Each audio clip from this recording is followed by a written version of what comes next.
السلام عليكم ورحمة الله وبركاته. الحمد لله الذي لم يتخذ ولدا ولم يكن له شريك في الملك ولم يكن له ولي من الذل وكبره تكبيرا، والصلاة والسلام على خاتم رسله وخيرة خلقه سيدنا محمد صلى الله عليه وسلم. يا أيها الذين آمنوا اتقوا الله حق تقاته ولا تموتن إلا وأنتم مسلمون. أيها المؤمنون، إن الصلاة قرة عيون المحبين ولذة أرواح الموحدين ومحك أحوال الصادقين ولسان ميزان السالكين، وهي رحمة الله المهداة إلى عباده، هداهم إليها وعرفهم إياها رحمة بهم وكرامة لهم لينالوا بها شرف كرامته والفوز بقربه. بے شک تمام تعریفیں اللہ کے لیے ہیں، ہم اس کی حمد بجا لاتے ہیں، اسی سے مدد مانگتے ہیں اور اسی سے بخشش طلب کرتے ہیں۔ ہم اپنے نفس کی برائی اور اپنے برے اعمال سے اللہ تعالیٰ کی پناہ چاہتے ہیں۔ جس شخص کو اللہ تعالیٰ ہدایت دے اسے کوئی گمراہ کرنے والا نہیں، اور جسے وہ گمراہ کر دے اسے کوئی ہدایت دینے والا نہیں۔ اور میں گواہی دیتا ہوں کہ اللہ تعالیٰ کے سوا کوئی سچا معبود نہیں، وہ تنہا ہے، اس کا کوئی شریک نہیں۔ اور میں گواہی دیتا ہوں کہ ہمارے نبی محمد صلی اللہ علیہ وسلم اس کے بندے اور رسول ہیں۔ یا اللہ تو درود و سلام نازل فرما تیرے نبی اور رسول محمد صلی اللہ علیہ وسلم پر۔ اے ایمان والو، اللہ سے ڈرتے رہو جیسے اس سے ڈرنے کا حق ہے، اور نہ مرو مگر اس حال میں کہ تم مسلمان ہو۔ اے لوگو، اپنے رب سے ڈرو جس نے تمہیں ایک جان سے پیدا کیا اور اسی جان سے اس کا جوڑا بنایا، اور ان دونوں سے بہت سے مرد اور عورتیں پھیلائیں۔ اس اللہ سے ڈرو جس کا واسطہ دے کر تم ایک دوسرے سے اپنا حق مانگتے ہو، اور رشتہ داری کے تعلقات کو بگاڑنے سے بچو، بے شک اللہ تم پر نگرانی کر رہا ہے۔ اے ایمان والو، اللہ سے ڈرو اور ٹھیک بات کیا کرو تاکہ وہ تمہارے اعمال کو درست کرے اور تمہارے گناہ معاف کر دے، اور جس نے اللہ اور اس کے رسول کا کہنا مانا سو اس نے بڑی کامیابی حاصل کی۔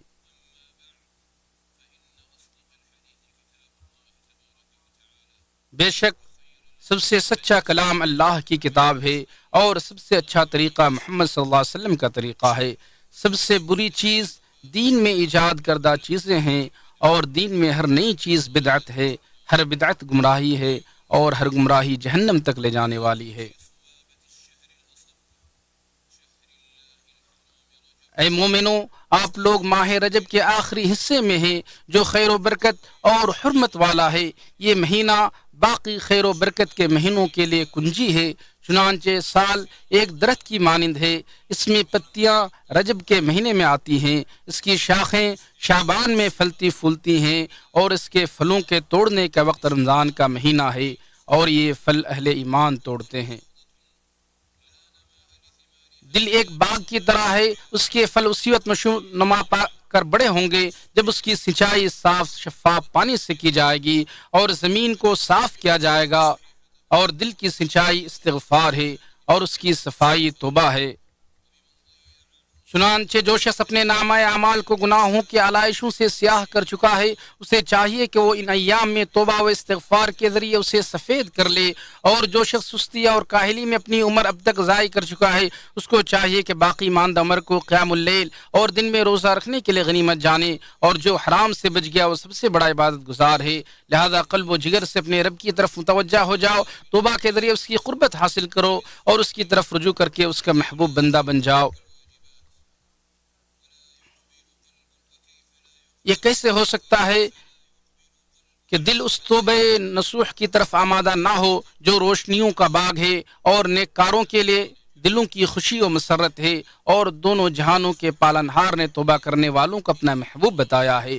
چنانچہ اللہ سبحانہ وتعالیٰ نے فرمایا، بے شک اللہ تعالیٰ توبہ کرنے والوں اور صفائی ستھرائی کا خیال رکھنے والوں کو پسند کرتا ہے۔ بھلا ایک کمزور و لاچار بندہ رب کی خوشی کا منظر دیکھ کر کیسے خوش نہیں ہو سکتا ہے جو رب نے ہمیں عطا کیا ہے۔ اللہ کے نبی صلی اللہ علیہ وسلم نے ارشاد فرمایا، اللہ کی قسم، اللہ تعالیٰ اپنے بندے کی توبہ پر اس آدمی سے بھی زیادہ خوش ہوتا ہے جسے چٹیل بیابان میں اپنی گمشدہ سواری مل جاتی ہے۔ بندے کی حقیقی زندگی اس کا اپنے رب کے ساتھ رشتہ استوار رکھنے اور اس کی طرف شوق و محبت اور غلامی اور بندگی کے جذبے کے ساتھ دوڑنے میں ہے۔ اور صفت بندگی کی معراج یہ ہے کہ بندہ اپنے رب سے توبہ کرنے والا اور اس کی طرف رجوع کرنے والا ہو، گناہوں سے دور رہتا ہو اور گناہوں کی غلامی سے آزاد ہو کر اللہ سبحانہ کی رحمت کی طرف لپکتا ہو۔ ارشاد باری تعالیٰ ہے، یقیناً وہ بار بار رجوع کرنے والوں کو ہمیشہ سے بے حد بخشنے والا ہے۔ اللہ نے ہم پر بے حد رحم فرمایا، چنانچہ اس نے ان کے ساتھ بھی اپنا رشتہ جوڑا جو گناہوں کے صحرا اور غفلت و لاپرواہی کے دلدل میں بہت آگے نکل گئے ہوں۔ ان کو اپنی طرف منسوب کیا، ان کے لیے مغفرت کے دروازے کھول دیے اور انہیں انتہائی لطیف اور عظیم اسلوب میں مغفرت کی خوشخبری سنائی۔ ارشاد باری تعالیٰ ہے، کہہ دو کہ میرے بندو جنہوں نے اپنی جانوں پر زیادتی کی ہے، تم اللہ کی رحمت سے نا امید نہ ہو جاؤ، بالیقین اللہ تعالیٰ سارے گناہوں کو بخش دیتا ہے، واقعی بڑی بخشش بڑی رحمت والا ہے۔ استغفار توبہ کے لیے ایک لازمی شے اور اس کا دروازہ ہے، اور اس کے مختلف درجات اور حالات ہیں۔ چنانچہ ہمارے ماں باپ آدم و حوا کا استغفار، گناہ کا اعتراف اور خالق ارض و سما سے شرم و حیا تھی۔ ارشاد باری تعالیٰ ہے، دونوں نے کہا کہ ہمارے رب، ہم نے اپنی جانوں پر ظلم کیا، اور اگر تو نے ہمیں نہ بخشا اور ہم پر رحم نہ کیا، یقیناً ہم خسارہ پانے والوں میں سے ہو جائیں گے۔ دونوں بھائی موسیٰ و ہارون کا استغفار صلہ رحمی کرنا اور رب العالمین کے پیغام کو پہنچانے میں صدق و راستی اختیار کرنا تھا۔ ارشاد باری تعالیٰ ہے، پروردگار مجھے اور میرے بھائی کو بخش دے اور ہمیں اپنی رحمت میں داخل فرما، تو ہی سب سے زیادہ رحم کرنے والا ہے۔ دونوں خلیل کا استغفار شفقت اور رحمت کے اظہار تھا۔ ارشاد باری تعالیٰ ہے، خلیل علیہ السلام نے فرمایا، پروردگار مجھے بھی اور میری اولاد کو بھی نماز قائم رکھنے والا بنا، پروردگار میری یہ دعا قبول فرما، پروردگار مجھے، میرے والدین اور جملہ مومنوں کو اس دن معاف فرمانا جب حساب لیا جائے گا۔ اور جب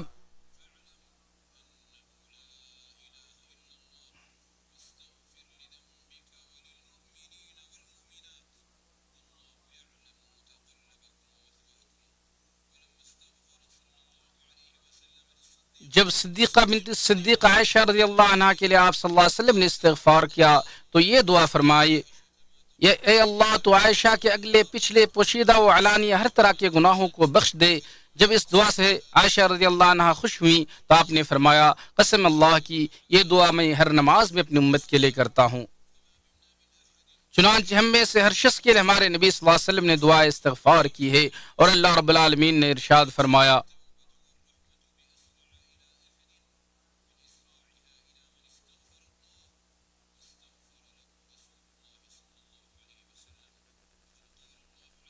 اللہ رب العالمین نے ارشاد فرمایا، اور اگر واقعی یہ لوگ جب انہوں نے اپنی جانوں پر ظلم کیا تھا آپ کے پاس آتے، پھر اللہ سے بخشش مانگتے اور رسول ان کے لیے بخشش مانگتے تو اللہ کو بہت توبہ قبول کرنے والا، نہایت مہربان پاتے۔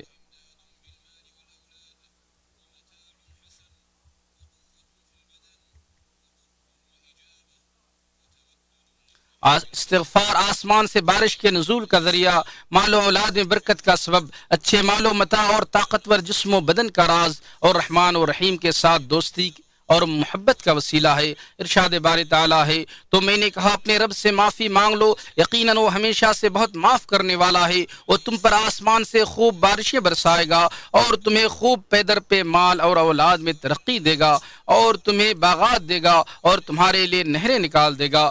اپنے رب سے گناہوں کی بخشش طلب کرو، پھر اس کی طرف تائب ہو جاؤ، اپنے رب سے معافی مانگو، پھر توبہ کرو۔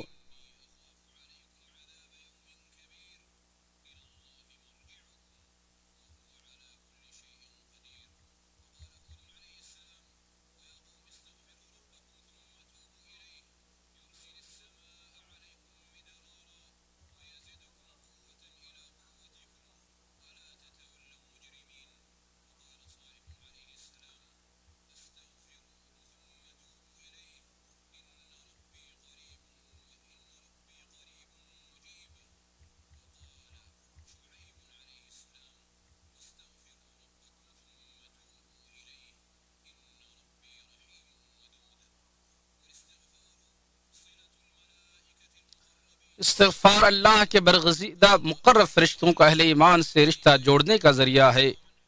ارشاد باری تعالیٰ ہے، وہ فرشتے جو عرش کو اٹھائے ہوئے ہیں اور جو اس کے ارد گرد ہیں اپنے رب کی حمد کے ساتھ تسبیح کرتے ہیں اور اس پر ایمان رکھتے ہیں اور ان لوگوں کے لیے بخشش کی دعا کرتے ہیں جو ایمان لائے۔ اے ہمارے رب، تو نے ہر چیز کو رحمت اور علم سے گھیر رکھا ہے، تو ان لوگوں کو بخش دے جنہوں نے توبہ کی اور تیرے راستے پر چلے اور انہیں بھڑکتی ہوئی آگ کے عذاب سے بچا۔ اے ہمارے رب، اور انہیں ہمیشہ رہائش والی ان جنتوں میں داخل کر جن کا تو نے ان سے وعدہ کیا ہے، اور ان کو بھی جو ان کے باپ داداؤں اور ان کی بیویوں اور ان کی اولاد میں سے لائق ہیں۔ بلا شبہ تو ہی سب پر غالب کمال حکمت والا ہے، اور انہیں برائیوں سے بچا، اور تو جسے اس دن برائیوں سے بچا لے یقیناً تو نے اس پر مہربانی فرمائی، اور یہی تو بہت بڑی کامیابی ہے۔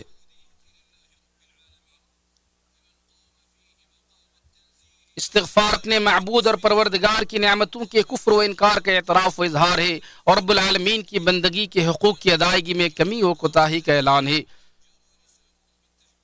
چنانچہ جو اللہ کی پاکی بیان کرتا ہے وہ تسبیح بیان کرنے والا ہوا، جو اس کی تعظیم اور کبریائی بیان کرتا ہے وہ تکبیر کہنے والا ہوا، اور جو حمد و ثنا بجا لاتا ہے وہ تعریف کرنے والا ہوا، اور جو اس کی وحدانیت کو بیان کرتا ہے وہ تحلیل کرنے والا ہوا۔ اسی لیے جو تسبیح و تحمید اور تکبیر کو ایک ساتھ 33 بار کہتا ہے اور 100ویں بار یہ کہتا ہے لا الہ الا اللہ وحدہ لا شریک لہ لہ الملک و لہ الحمد وهو علی کل شیء قدیر۔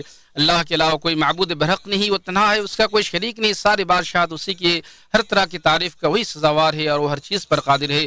اس کے سارے گناہ معاف کر دیے جاتے ہیں گرچہ سمندر کی جھاگ کے برابر ہی کیوں نہ ہو۔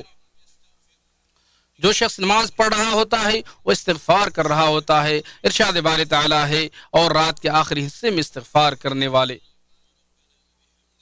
رکوع خشوع کا مقام ہے، یہاں بھی استغفار ہے۔ اے اللہ ہمارے رب، تیری ذات پاک ہے، تمام قسم کی تعریفیں تیرے لیے ہے، اللہ تو ہمیں معاف فرما۔ سجدہ خضوع کا مقام ہے، یہاں بھی استغفار ہے، جس میں بندہ دعا کرتا ہے جس کا ترجمہ ہے اے میرے رب، میرے تمام گناہ چھوٹے بڑے، اول و آخر، علانی اور پوشیدہ، سب کو بخش دے۔ اسی طرح دونوں سجدے کے درمیان بھی انسان شکستہ دل قیدی کی طرح استغفار کرتا ہے۔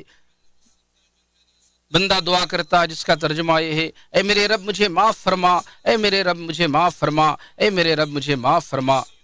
صدق و سچائی کا پیغام لے کر آنے والے نبی نے پیکر تصدیق و تسلیم صدیق اکبر کو نماز پڑھنے کے لیے یہ دعا سکھلائی، اے اللہ میں نے اپنے نفس پر خوب ظلم کیا اور گناہوں کو تیرے علاوہ کوئی معاف نہیں کر سکتا، لہذا تو مجھے اپنے فضل و کرم سے معاف فرما، بے شک تو بہت زیادہ معاف کرنے والا اور رحم کرنے والا ہے۔ جب آدمی نماز سے فارغ ہوتا ہے تو اس کے لیے بھی 3 بار استغفار کہنا مسنون قرار دیا گیا ہے۔ روزہ صبر کرنے والوں کا استغفار ہے اور رب العالمین کی طرف سے اعانت ہے۔ ارشاد باری تعالیٰ ہے صبر، روزہ اور نماز کے ذریعے مدد طلب کرو۔ اسی طرح مغفرت اور معافی کو رمضان، عرفہ اور عاشورہ وغیرہ کے روزے کے ساتھ ذکر کیا گیا ہے۔ سرور کائنات رحمت دو جہاں جب اپنی مجلسوں میں ہوتے تو اعلان یا استغفار کرتے تھے، جیسا کہ حضرت عبداللہ بن عمر رضی اللہ عنہ سے مروی ہے کہ ہم ایک مجلس میں رسول اللہ صلی اللہ علیہ وسلم کو 100 مرتبہ